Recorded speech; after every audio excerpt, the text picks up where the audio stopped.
drinking pipe dengan pipe kumbahan, somehow dia ada connection. Contoh dia connection dia kat mana? You rasa connection dia kat mana? Paling basic. Agak kat mana? Contoh macam apa ni, sinki dengan pipe air, pipe tu. Maksudnya pipe buangan kan, dia ada sambungan dengan pipe bekalan ataupun pipe limpah kan, kita flush kan, dengan kita punya water trap ataupun seal kita tu. So dua-dua ada sumber air, tapi satu air bersih untuk kita guna, satu lagi air yang mungkin bersih tapi untuk tujuan lain. Dan tangki simbah ni contoh dia, air tu memang bukan untuk kegunaan kita minum, tapi sumber air yang masuk ke tangki simbah tu adalah berpunca daripada treated water. Treated water dalam kita punya bangunan, yang mana sumber yang sama juga kita boleh gunakan untuk air minum sebelum kita channelkan dia ke tangki simbah tu. Okay? So bila ada masalah cross connection, perbezaan tekanan kan, disebabkan jumlah tekanan yang berbeza ataupun keadaan menjadi vacuum ataupun leaking, so benda-benda tu dia boleh menyebabkan tekanan dalam pipe tu berubah. So bila tekanan dalam pipe tu berubah, dia boleh menyebabkan aliran normal air tu, aliran biasa tu, dia boleh berubah. Maksudnya sepatutnya dia ke kiri, mungkin dia berpatah balik. Itu maksud dia. Keadaan cross connection boleh menyebabkan backflow. Okay? So kita nak tengok hari ni definisi cross connection ataupun penyambungan silang. So macam mana penyambungan silang ni boleh berlaku. So apakah masalah-masalah yang menyebabkan ataupun masalah-masalah penyambungan silang ni lah. Dan juga macam mana kita nak cegah masalah penyambungan silang ni. So dia sama juga macam food kan, dia ada cross contamination. So sama je daripada air yang bersih dicemari oleh air yang kotor, atau air kotor mencemari air bersih. Sama juga makanan ataupun bahan yang kotor mencemari makanan ataupun bahan yang bersih. Dia sama cross itu maksud dia. So kita tengok penyambungan silang. Dia kata penyambungan langsung antara sumber air minum dan sumber air tidak boleh diminum.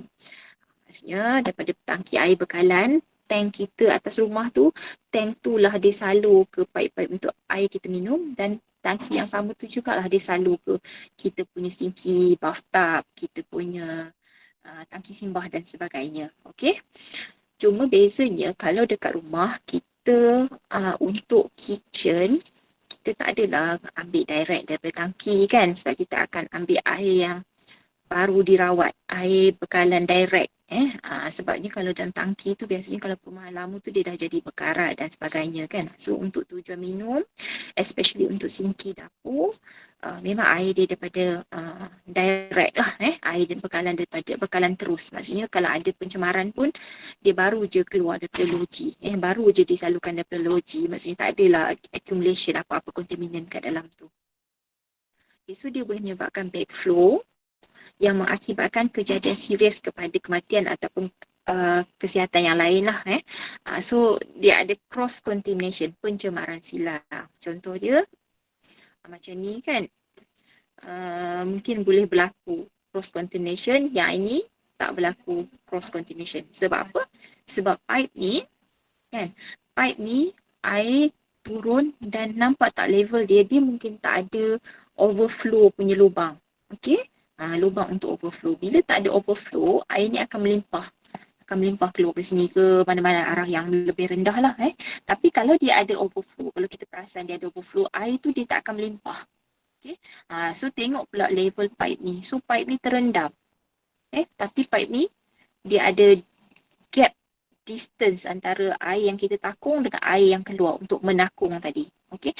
Bila kita tutup, dia tak adalah air ni tersedut balik dalam pipe ni dan masuk ke kita punya saluran air pipe.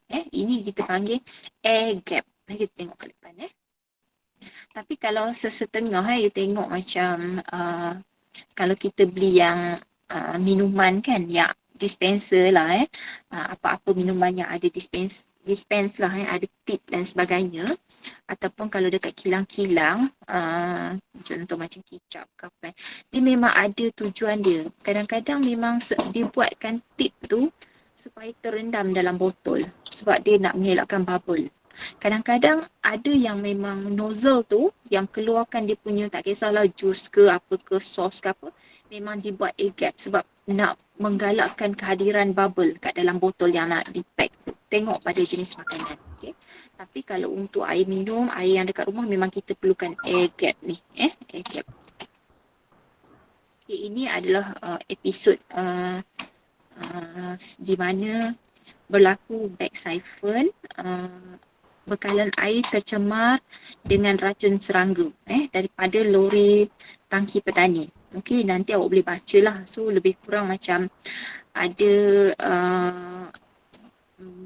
lori tangki tu mungkin racun tersedut masuklah dalam lori tangki, ataupun daripada lori tangki tu dia tersedut ke dalam sistem lah.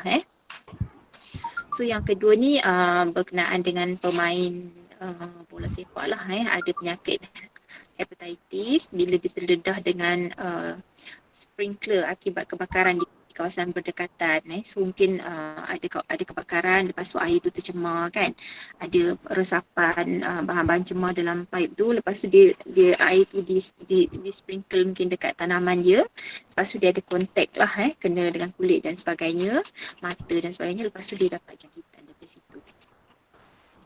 Itu cross contamination ataupun cross connection lah, kesan daripada cross connection.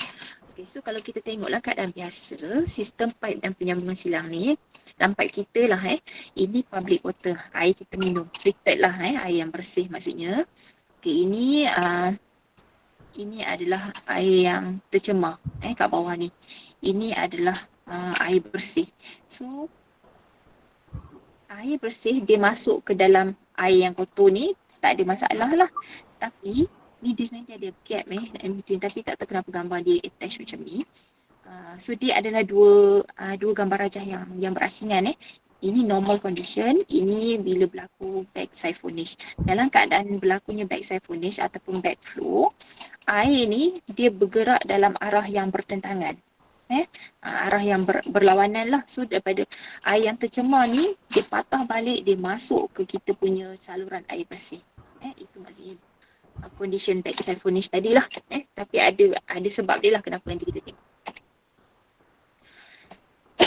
Okay, so kita tengok punca-punca backflow. Dia ada 3 punca. Yang pertama backsyphonage. Backsyphonage. Yang kedua back pressure. Yang ketiga adalah kombinasi antara backsyphonage dan juga back pressure. Okay.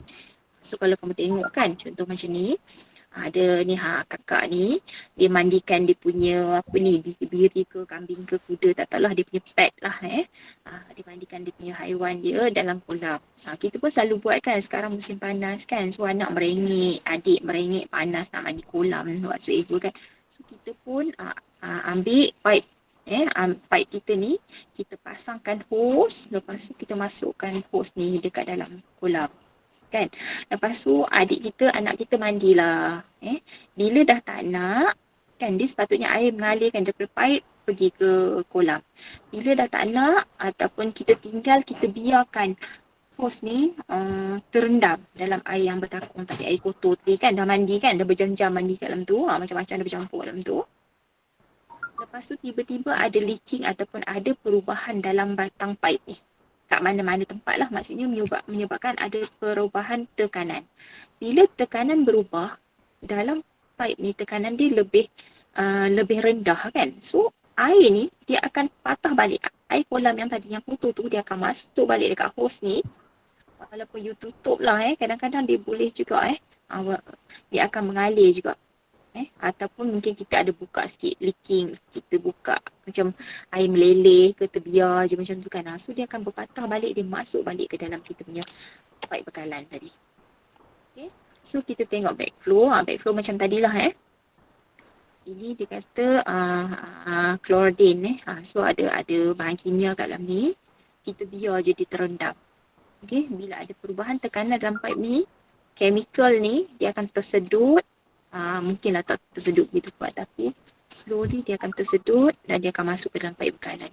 Okay, ini dia akan mencemarkan satu bangunan. So bila masuk dalam pipe bekalan kita, water supply kita, water supply pipe ni, lepas tu bila orang lain, jiran kita ataupun kita sendiri buka kan pipe yang lain, so chemical ni tadi dia akan masuk dan keluar dekat tempat yang kita buka tadi. Kita mana tahu kan, especially chemical yang berwarna putih, jernih, colorless kan, mana kita perasan benda tu. Okay, so kita menyebabkan cross contamination dan cross connection lah. Okay, so yang next adalah daripada kawasan pencemaran satu kawasan. Okay, ini ada bahan kimia sodium hydroxide. So dia pump chemical ni ke sini. Okay. Tapi bila ada ni, nampak ni, water main break and repair. Dia ada leaking pipe dekat sini kan. So bila ada leaking, rosak dan sebagainya, so akan berlaku perubahan tekanan. Bila ada berlaku perubahan tekanan, biasanya perubahan tekanan ni dia akan jadi tekanan yang lebih rendah lah. Kan? Dia tak akan jadi tekanan tu lebih tinggi, melainkan kita ada pump sesuatu kat situ. So bila tekanan lebih rendah, daripada sini dia akan tersedut masuk sini. Akan tersedut masuk dalam pipe ni. So jiran-jiran pun pasang pipe dan sedut sekali dengan bahan kimia tadi bahan kimia tadi sampai ke rumah kita. Okay, so kita tengok lagi backflow. Ini air minum. So ini ada perubahan tekanan. So ini benda yang tercemar tadilah, dia akan berpatah balik. Itu backflow. Simple je backflow. Kenapa dia hilang? Okay. Sorry saya tak buka full slide saya tak buat full presentation sebab kadang-kadang dia delay sikit, dia drag. So saya buat begini outline. Okay, so yang ni tekanan tekanan rendah air bukan minuman. So bila tekanan tinggi pada pipe air minuman, so dia akan air minuman ni akan pergi kepada air yang bukan minuman. Okay, ini tekanan normal, ini tekanan rendah. So kita tengok dia kata apa. Terdapat dua bangunan yang bertingkat yang sentiasa mengalami kekurangan tekanan. Okay. Satu hos getah ditenggelamkan di dalam sinki di bangunan A. Okay. So dua-dua ni pressure tak stabil. So ada satu hos kat sini. Okay. Bangunan B pasang satu pump booster. Okay. So diorang ada pasang satu pump booster. Apabila tekanan dalam talian air di bangunan B mengalami kurang tekanan, pump booster bangunan akan mula mengepap. Okay, dia akan sedut lah macam kita lah. Kalau dekat rumah saya dekat kampung tu memang akan ada masalah air pipe ada satu kawasan lah dekat Kedah tu. Lepas tu tambah musim panas atau kalau hujan dia akan shut off So bila kurang tekanan, kita nak guna air tak mengalir. So kita akan pump untuk menambahkan tekanan. So dia kata tekan. Okey. Ini menghasilkan tekanan negatif dalam talian air B dan menyebabkan pengaliran berbalik dalam bangunan bertimbangan. Okey. So bila kat sini tekanan dia tinggi, kat sini tekanan rendah, dia akan ke sini lah kan. Dia akan sedutlah air daripada sini. Pump di bangunan B, bila dia ada power yang cukup, dia akan mengepam meningkatkan dia punya tekanan dan dia akan pump lah air yang ada dalam pipe ni, dia akan sedut. Okay. So maka air dalam sinki DA akan tersedut akan disedut ke dalam talian air tangki B oleh tekanan negatif ini. So bila dia sedut sangat kuat, dia jadi vacuum kan dekat sini kan. So bila dia sedut extra kuat, dia akan tersedut sekali dengan air yang dalam sinki ni.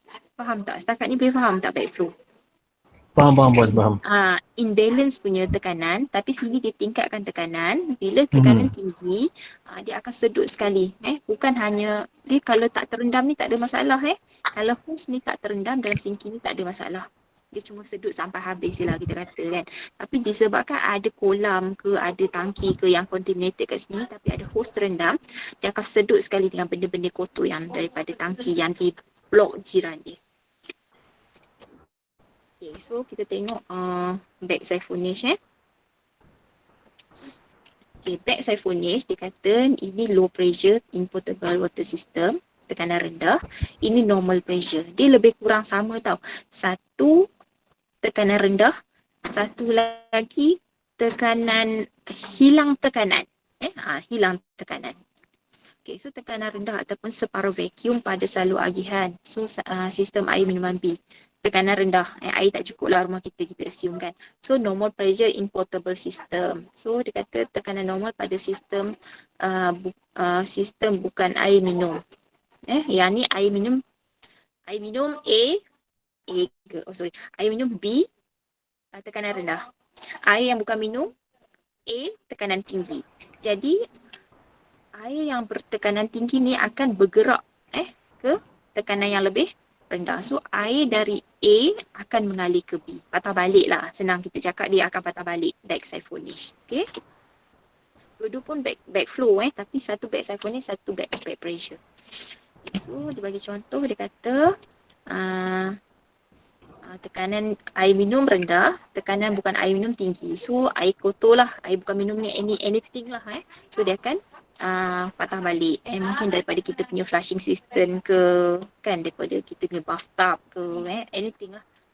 Terdapat satu salu yang ditenggelamkan di lantap mandi di tingkat 2, tingkat atas tinggi sikit. Lepas tu sebuah kereta telah menyebabkan pili bomba pecah dan air menderu, keadaan separuh vacuum. So menyebabkan air bangunan akan disedut keluar dari tap mandi. So ada accident, dia terlanggar pipe. So ada leaking kat sini kan, so pressure tinggi kat sini. Bila pressure tinggi kat sini pressure rendah, so dia akan sedut keluar lah. Yang disedut tu bukan hanya air yang dalam pipe dalam bangunan ni, semua sekali jika ada hose yang terendam ataupun dalam keadaan di mana berlaku cross connection. Okay. Sebab tu kalau macam awak buat sampling kan, buat sampling air minum dekat sampling kabinet, dah belajar belum? Untuk kalau yang PJMP ada experience lah kot ikut PJDP kan. So dia kata kalau kamu nak buat sampling, so pastikan dekat sampling kabinet tu kamu buka dulu pipe dengan kelajuan yang tinggi dalam beberapa minit. Tak ingatlah 2 minit ke 5 minit macam tu. Sebab kita nak buang, bila tekanan tinggi, air tu akan tolak keluar semua benda-benda yang terkumpul dalam pipe tu. Kalau kamu buka je terus kamu ambil sampel yang kamu ambil tu bukanlah sampel daripada air yang kita nak, air daripada water supply tu sendiri, bukan air yang direct, tapi boleh jadi air yang memang, sebab sampling ni kadang-kadang sebulan sekali, 2 minggu sekali, seminggu sekali kan. So boleh jadi air yang kamu ambil itu, air permulaan tu adalah air yang memang sedia dah dalam sistem. Dia bukan air yang direct. That's why dia kena flush dulu air tu keluar. Lepas tu baru kita perlahankan dan kita biar dia flow je supaya air yang kita nak ambil sampel tu betul-betul air yang fresh, yang direct daripada LRA dan sebagainya. So samalah kalau kata ada leaking di kawasan kamu, kalau kamu tahu dekat-dekat rumah dan sebagainya, pastikan dekat tandas tak ada masalah sangat Yang dekat sinki, dekat dapur ni, pastikan kamu flowkan dulu sebab kita takut bila dia tutup je pipe ni, mula dia mengalir keluar kan. Lepas tu bila dia jadi tekanan rendah kat sini mungkin ada air yang melimpah kan. Air yang melimpah kat sini. So boleh jadi sementara dia nak betulkan tu dulu, boleh jadi air yang melimpah tadi tu dia masuk balik dalam pipe tu. Okey, termasuklah segala pencemaran kontaminan yang ada berhampiran. So bila masuk kita ni dekat rumah nak masak, terus buka pipe, tak ada. Lepas tu terus buat masak. So kena tengok jugalah keadaan ni. Kalau kita tak tahu, tak ada masalah lah, terpaksa lah hadap kan. Tapi mana pun tetap kena masak dululah. Itu yang paling selamat Jangan terus ambil je air pipe daripada sinki tu terus pergi minum. Okay, so kat sini kata pencemaran ni lah. Orang ni dia gunakan ini dekat kitchen. Ini pipe, nampak? Sorry ini pipe, lepas tu dia gunakan hose, lepas tu ni ada sprinkler nozzle lah dan dekat sini perasan tak ada yang kecil ni, ini mungkin dia punya botol chemical, pesticide lah kot racun lah, kita kata racun, apa-apa racun lah, insecticide ke pesticide. So dia gunakan macam kamu buat, kalau kamu perasan dekat tempat orang, kalau dululah, sekarang ni dah tak ada kot. Macam dekat tempat cuci kereta tu, dulu-dulu kan. Sekarang semua dah pakai snow wash kan. So dia ada satu macam tangki sabun tu. Lepas tu dia connect terus dengan air, pilih air. So dia campur sabun dengan pilih air tu, lepas tu dia sembur dekat kereta kita kan. So samalah, maksudnya dia tak bancuh racun ni. Tapi dia adalah dia punya apa benda, dia punya equation ke apa benda lah, percampuran dia, sistem dia. Host ni akan mencampurkan dengan certain dose chemical kat sini dan dia terus boleh spray racun ni. Okay. So bila kat sini dia buka, pipe dia buka so pressure berubah wife dia masak kat dapur, pipe pilih ni dia buka. So mungkin kat sini pun dia tutup tapi dia tak tanggalkan. So boleh jadi apa spray tu selalunya dia ada macam satu apa ada panggil kan, macam kat dalam tu macam straw tu kan. So straw tu boleh jadi dia akan menyedut chemical tu masuk balik dalam hose ni, pergi ke pipe dan masuk ke sinki. Okay. So please make sure kalau kamu buat kerja-kerja gardening ke, kerja mencuci kereta ke apa, please dismantle. So disassemble semua. Buang semua benda-benda yang selepas kamu dah siap kerja. Jangan biar dia connect dekat pipe tu. Okay. So semua akan masuk lah. Alright. Ini contoh lagi. Bila ada ini normal flow normal flow ini pun samalah, dia campur je. Dia campur. Lepas tu kalau ada apa leaking lah ada kebocoran, so racun ni akan berpatah balik masuk ke dalam sistem ni. Masuk balik dalam sistem. Without a backflow prevention assembly, dangerous contaminant operation could enter the drink water supply. Ni contohlah boleh baca nanti. Okay, setakat tu back siphonage boleh faham? Boleh Puan, boleh. Sebelum kita pergi ke back pressure. Boleh Puan. Hari ni slide sikit je tapi nak memahamkan perbezaan dia tu macam tricky sikit lah. So kita pergi kepada back pressure. Sorry Okay, back pressure tekanan normal pada salur agihan ataupun sistem air minum. Ni tekanan tinggi pada salur air bukan minum. Yang tadi tekanan apa? Kan? Kat sini normal juga kan? Kat sini jadi apa? Bawah normal, atas rendah tadi. Okay. So dia kata air tadi B air tetap tadi A dia normal, yang B dia rendah. Okay. Kan. So yang ni dia kata yang ni tinggi. Kat sini tetap normal kan? Tak, tadi rendah. Kan? Kita tengok slide nanti kamu letakkan dua-dua kat situ. Tekanan rendah. Okay. So ini terbalik lah. Okay. So ini normal, ini rendah. So yang tadi sini rendah, sini tinggi kan? So dia kata air mengalir. Dia samalah. Dia tetap mengalir daripada A ke B. So ini normal, ini tinggi. Yang sana sini rendah, sini normal kan? So normal tu je dia terbalik. Tapi tetap dua-dua tu tetap menyebabkan perubahan pada tekanan dalam pipe. Bila berlaku perubahan dia akan ada perbezaan pada arah aliran air tu Okay, so air minum dan air bukan minum lah, ini normal, ini tinggi Tambahan dari sebuah tangki cesspool telah mencemarkan tenaga persendirian. Okay, ini tangki dia so kita tahu kan hari tu kita belajar cesspool, seepage pit. So dia lebih kurang samalah So dia kata sistem bekalan air domestik disambung ke bekalan air dengan satu injap. Okay, ini underground lah di bawah tu. Bawah tanah dalam tempoh pengaliran bekalan air dalam tempoh pengaliran bekalan air tekanan normal manakala sistem pemercik sprinkler sprinkler tinggi kerana tekanan air di pam telah melebihi tekanan bekalan air. So dia jadi kuat lah. Ini normal, ini tinggi. Okay. Maka air telaga akan masuk ke pipe bekalan melalui injap yang terbuka. Sebab ini sepatutnya normal. Bila ada pam kat sini, sprinkler system dia pakai pam. Lepas tu dia akan sedut lah. Dia akan sedut air ni. Sebenarnya tujuan ni nak sedut air pipe ni je. Tapi disebabkan kat bawah ni ada leaking, dia akan sedut sekali dengan kontaminan daripada bawah tanah ni. Okay? Puan, Ya, maaf, saya. ada orang nak masuk. Ya ke? Dia tak keluar dekat saya punya telefon. Siapa tu? Kejap saya. Amar. Kat sini dah tak ada nama yang saya perlu admit. Ni tak ada. Amar tu dah masuk dah. Okay. So kita tengok back pressure. Satu injap sambung wujud antara sistem air minum dan bukan minum di atas kapal. Ini contoh atas kapal lah. Apabila kapal disambung kepada sistem bekalan air bandar untuk sistem air minum, maka injak akan terbuka. So maka ini membolehkan air tercemar di pam dalam sistem bekalan air bandar. Okey. So untuk kapal, kalau nanti kamu belajar tingkatan semester 4 kot. Saya rasa saya tak ingat lah. Tapi kalau yang ni KPKA tu dekat SEM 5 wajib pergilah. So kapal ni dia tak merawat air dia sendiri tau. Dia ada pihak berkuasa pelabuhan yang menyediakan bekalan air. So kapal ni dia biasanya vessel lah, yang besar dipanggil sebagai vessel. Dia tak ambil air daripada bekalan air kita. Kalau Selangor mungkin Syabas ke, kalau Sadar ke, kalau tengok port lah kalau Penang ke kan. So dia tak ambil air daripada bekalan air dalam negeri masing-masing, tapi dia ambil air daripada pelabuhan, pihak berkuasa pelabuhan. So pihak pelabuhan ni dia yang menyediakan air terawat kepada kapal-kapal. Okey. Bila dia berlabuh dekat dock tu, biasanya dia akan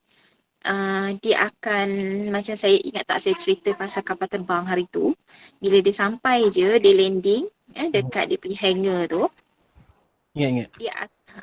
dia akan buang dia punya air kumbahan, lepas tu dia akan bawa air minum ataupun fuel dia lah kan.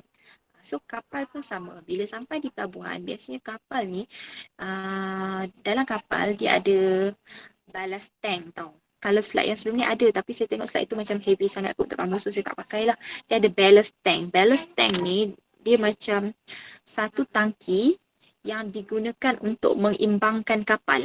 Okey, so termasuklah dalam tu adalah air-air kumbahan, terutama kapal-kapal cruise. Sebab bila kamu naik cruise, kamu pergi tengah laut, kamu membuangkan dalam tandas dia. Kita gunalah mandi dan sebagainya. Tapi air tu tidak dialihkan direct ke dalam laut. Okey, dia mesti dikumpulkan. Memang tak boleh mana-mana vessel mencemarkan air perairan, mana-mana perairan dalam dunia ni. So dikumpulkan.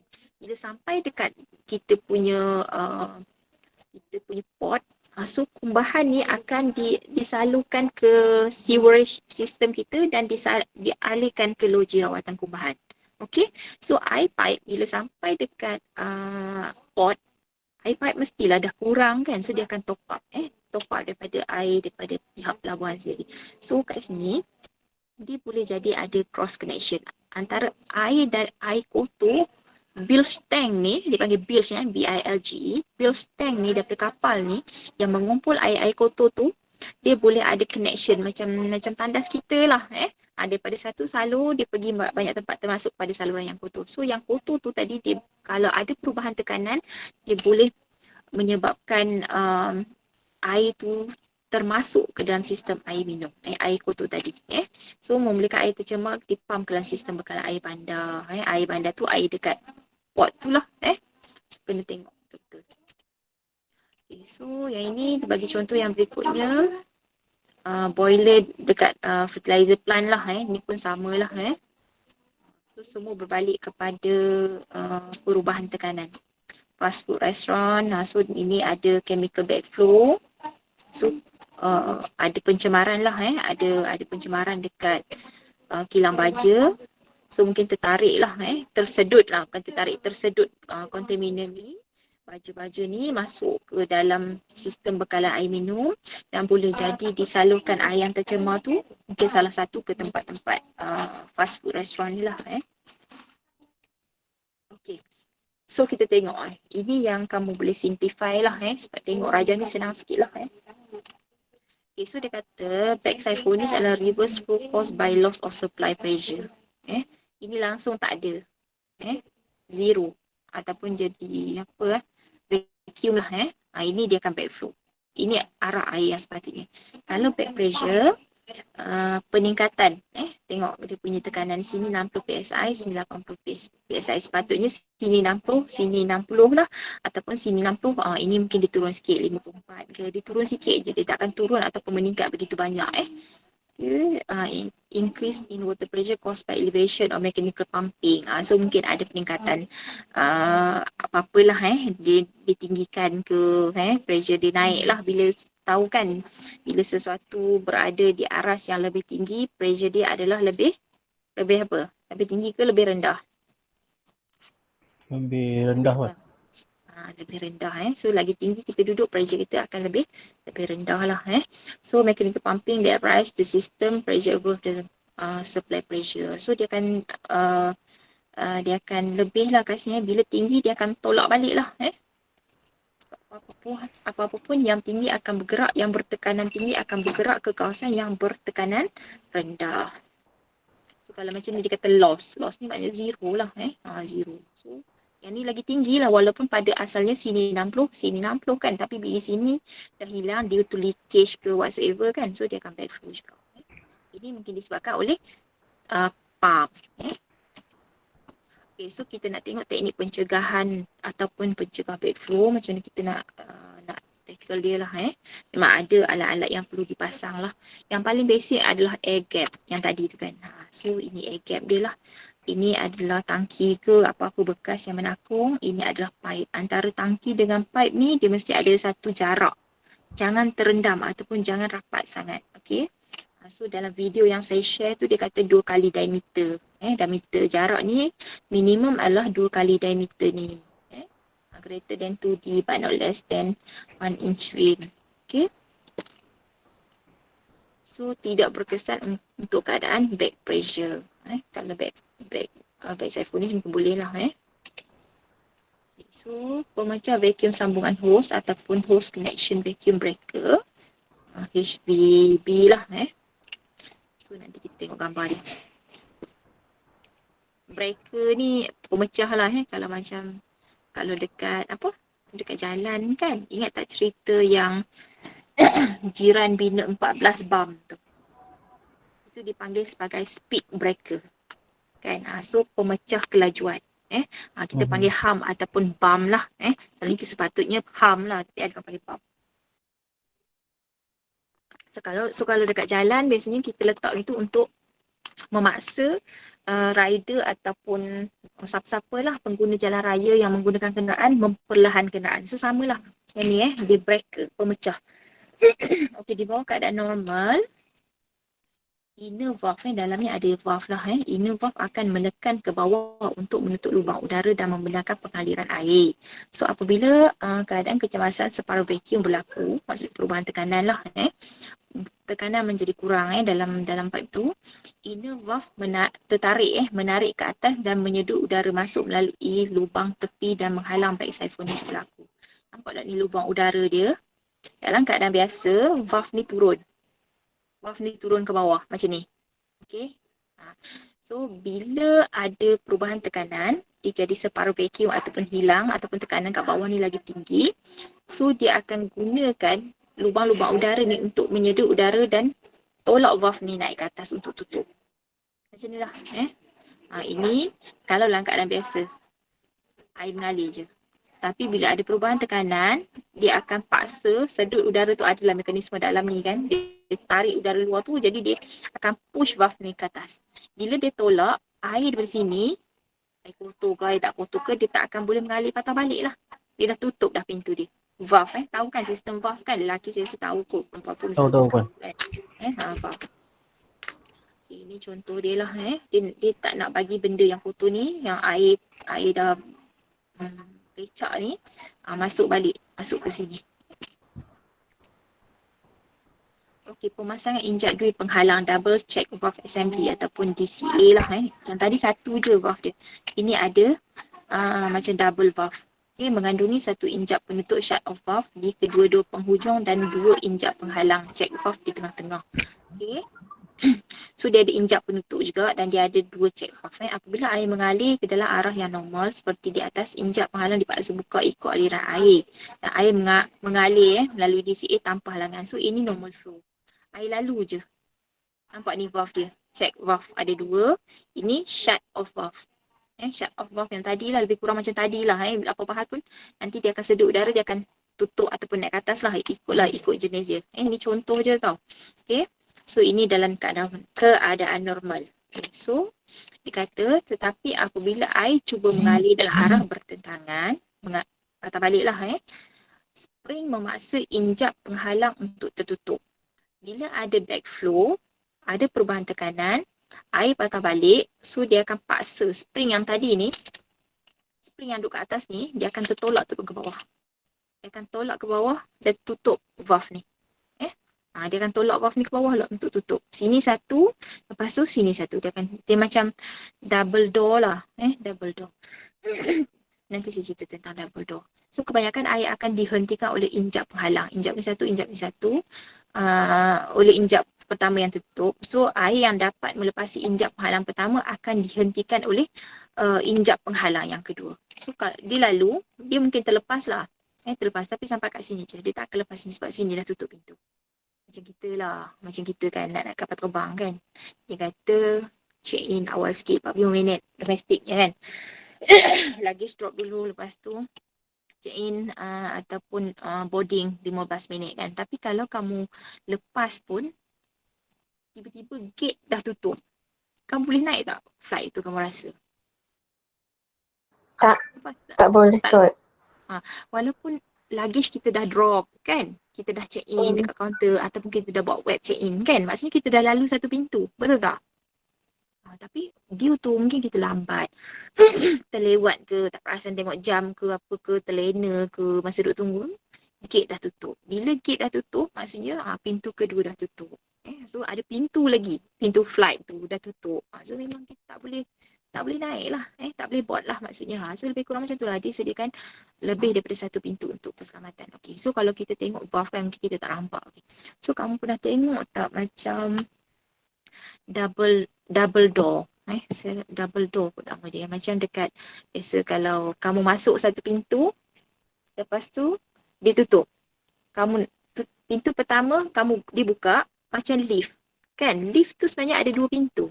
Satu pintu dekat level tu dan satu pintu lagi dekat lift tu sendiri. Elevator Tapi kamu tak boleh tersepit lah antara pintu dekat level dengan pintu dalam lift tu sebab dia kecil. Lalat mungkin boleh tersepit.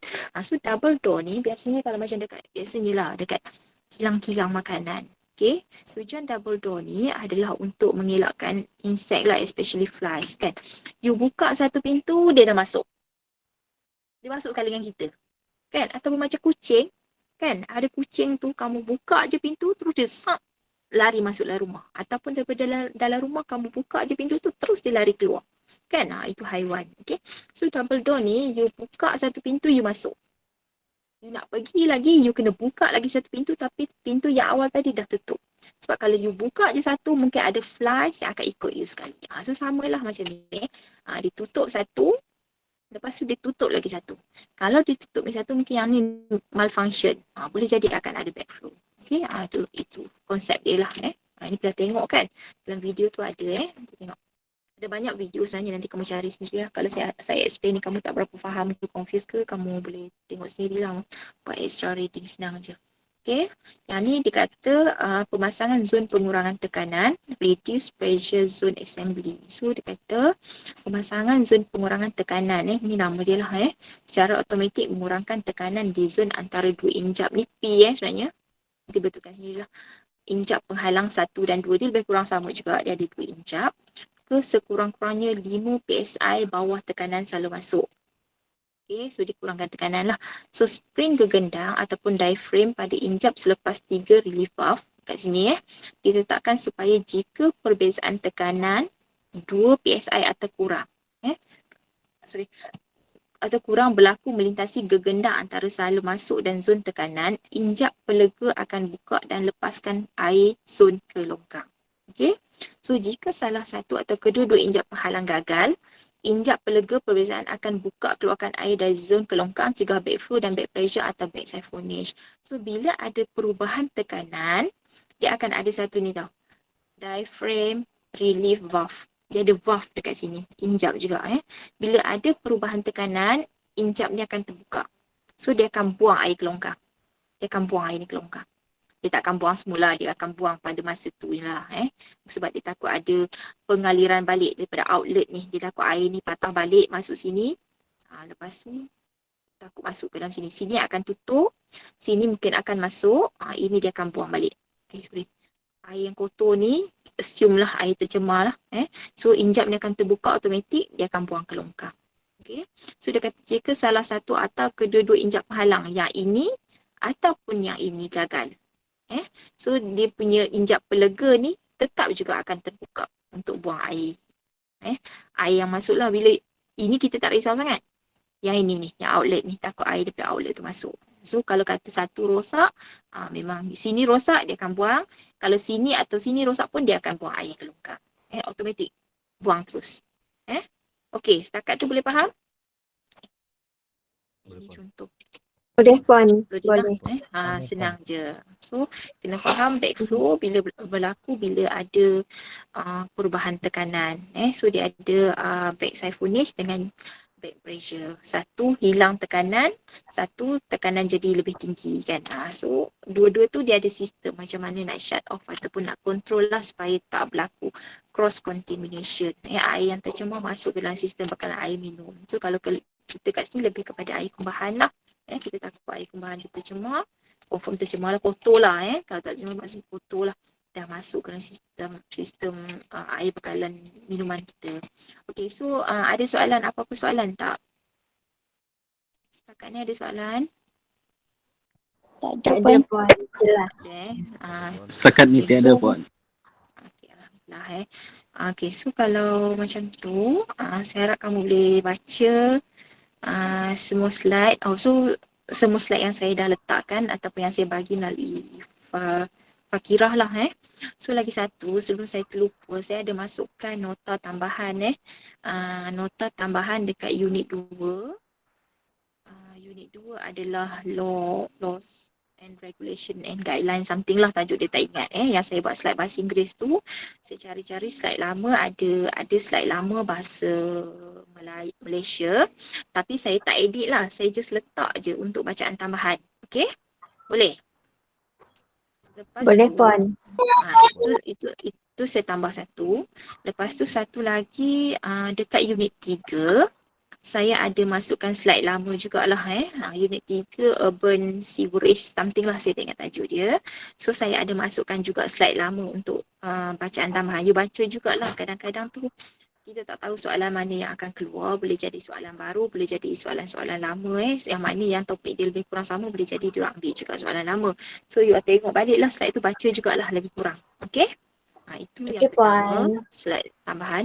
Yang kedua, untuk kamu punya ulang kaji, sebab saya kena tackle one by one lah. Last week saya tackle untuk submit soalan. That's why saya tak buat kelas gantian sebab kena fokus, kalau tak memang tak siap lah. So yang ni kelas gantian saya dah habis. So tinggal lagi topik 13 kemudian lah. Itu satu. Lepas tu yang untuk ulang kaji, saya akan buat quiz juga nanti. Okay. Cuma saya belum siap soalan-soalan tu. Bila dah ready, saya akan bagi tahu AJK lah. Saya akan bagi tahu Fakira. Minta kamu standby lah untuk buat quiz. Short quiz je pun. Tak adalah kata soalan payah sangat pun. Soalan-soalan revision biasa. Okay. Cumanya, biasanya lah quiz saya prefer buat dekat Quizizz. Okay, so kalau siapa yang belum biasa guna Quizizz tu, minta tolong explore sikit lah. Kalau dah biasa, okey lah, tak ada problem. Saya jarang guna iBest. Tapi tengoklah, kalau saya rajin, saya pakai iBest lah. Tapi iBest ni dia very dull kalau nak buat quiz. You macam dalam dewan exam kan, serius je kan. So saya tak berapa minat sangat lah. Kalau dekat Quizizz tu, you boleh bersaing sesama sendiri, tengok ranking kan. So ada background music sikit. So dia less pressure lah, walaupun simple simple revision. Okay, itu satu. Yang berikutnya, untuk subjek ni sebenarnya kamu ada 2 tugasan yang saya belum bagi. Okay, saya dan Puan Hajar belum bagi. Okay, tugasan ni adalah tugasan yang perlu saya ambil markah untuk kamu punya ongoing. 40% tu dia ada 2 tugasan. Satu tugasan 20 markah, satu tugasan lagi pun 20 markah. Okey. Satu tugasan untuk individu, assignment individu, dan satu lagi tugasan kumpulan. Okey. So saya tak tahu macam mana tugasan kumpulan tu saya nak bagi balik ataupun saya nak pakai yang lama je. Saya belum bincang dengan Puan Hajar sebabnya isu dia kat sini adalah dua-dua tugasan tu jatuh dalam topik saya. Okey. Biasanya kalau yang kurikulum sebelum ni, kurikulum lama, kalau ada dua pengajar, kita akan bagilah kita ada ongoing 15% kan. Dulu-dulu di 15% je. So 15% saya ambil 75% saya ambil, 75% lagi pengajar satu lagi akan ambil. Tapi bila dua-dua dia jadi bahagian saya, dia jadi 40% weightage tu daripada saya. Faham tak? Maksudnya kamu tak ada pemberat daripada Puan Siti Hajah. Tu saya sedang bincang dengan dia macam mana nak agihkan topik tu, sebab saya tak boleh bagi topik selain daripada topik yang digariskan oleh kurikulum. Saya kena bagi topik tu untuk dinilai. Tapi saya nak bagi topik lain, Puan Hajar nak bagi topik lain, boleh. Tak ada masalah. Tapi topik yang tu wajib diberi dan diambil markah. Faham? Faham tak maksud saya? Faham, faham. Faham, So Puan. ada tugasan yang kita bagi sekadar revision. Kita tak ambil markah. Ada tugasan yang kita bagi, wajib bagi dan wajib diberi pemarkahan untuk dibawa ke final, ongoing. Itu yang 40% tu. Dan dua-dua tu jatuh dalam topik saya. So saya belum decide lagi nak bagi. InsyaAllah lepas ni saya ada masa sikit. Saya akan try bagi dulu satulah. At least bagi yang group ke yang individu assignment dulu supaya kamu boleh buatlah slow-slow sementara nak adapt dengan. Assignment macam mana tu Puan? Assignment report ke apa? Satu adalah report itu adalah individual, dan satu lagi adalah report juga, dan ada presentation, tapi itu group. So saya ni sekarang ni di peringkat perbincangan dengan Puan Siti Hajah nak bagi macam mana. Adakah bagi memang kami nak bagi topik saya juga, tapi pemarkahan tu nanti kita bagi, dia bagi separuh, saya bagi separuh. At least weightage tu samalah, dia bagi 20%, saya bagi 20%, kan adil lah kan. Tak boleh lah seorang je bagi kan, gila kuasa pula kan, tak best lah macam tu kan. So dia kena bagi sama adil lah, bagi sama adil. Itu masih di peringkat perbincangan. So dah ada ketetapan nanti, at least kami run dulu satu assignment lah, boleh? Boleh Puan. Tapi insyaAllah kita nak menghadap bulan 5 tu lambat lagi kan. Berapa kali PKP lagi kita boleh pusing kan. So don't worry lah sebab sekarang ni baru bulan 3, ada lagi 2 bulan lebih sikit lah. So insyaAllah kita akan bagi dan tak ada pressure lah pada kamu. Mudah-mudahan kita akan bagi masa yang cukup. Puan kalau boleh Puan bagi awal sikit tak tu supaya kami sempat lah. Boleh. Saya kena bincang dulu dengan Puan Hajar sebabnya saya baru bincang dengan dia last week sebab saya baru habis topik dengan kamu. Memang planning saya nak habiskan lecture dulu. Saya tak nak saya lecture lepas tu saya bagi assignment banyak-banyak kamu kena submit, sebabnya kalau yang saya bagi dekat IBES ni dia sekadar jawab soalan biasa je. Tak ada masalah pun. Tapi bila sebut sebagai assignment yang sebenar-benar assignment, expectation kita tinggi. Okay, kamu kena buat proper report, kena cari bahan betul-betul. Tak naklah main bagi dan main hantar je. Saya tak nak saya bagi sampah, kamu hantar saya sampah. Kan? Kita kena prepare dan awak pun kena prepare insyaAllah. Dalam sikit masa ni saya akan cuba figure out lah apa benda yang saya dan Puan Hajar boleh bagi. Okay? Tu belum kira lagi yang kita punya segmen-segmen others yang kita masih terhutang So planningnya memang kita nak bawa lah. Kalau saya memang planning nak bawa ke PKD. Tapi dalam keadaan macam ni, tak tahulah PKD mana yang nak terima kita kan. Nak pula kita sendiri daripada zon merah ni, Selangor ni, nak ke orang terima kan. So agak problem jugalah yang tu Nanti kita tengok kemudian lah. Kita tengok apa yang kami boleh buat untuk anda semua. Tapi don't worry, apa-apa hal pun kamu just baca je, buat revision dan buat je soalan-soalan yang kami bagi tu, insyaAllah. Tak ada masalah lah. Yang lain tu kita settle dekat sini. Alright? Okay, so saya rasa itu sahajalah kot untuk petang ni. Topik terakhir untuk chapter yang pertama. Saya akan datang balik untuk chapter ataupun unit 13 nanti, insyaAllah. So terima kasih banyak. Saya minta maaf kalau ada terkurang kat mana-mana.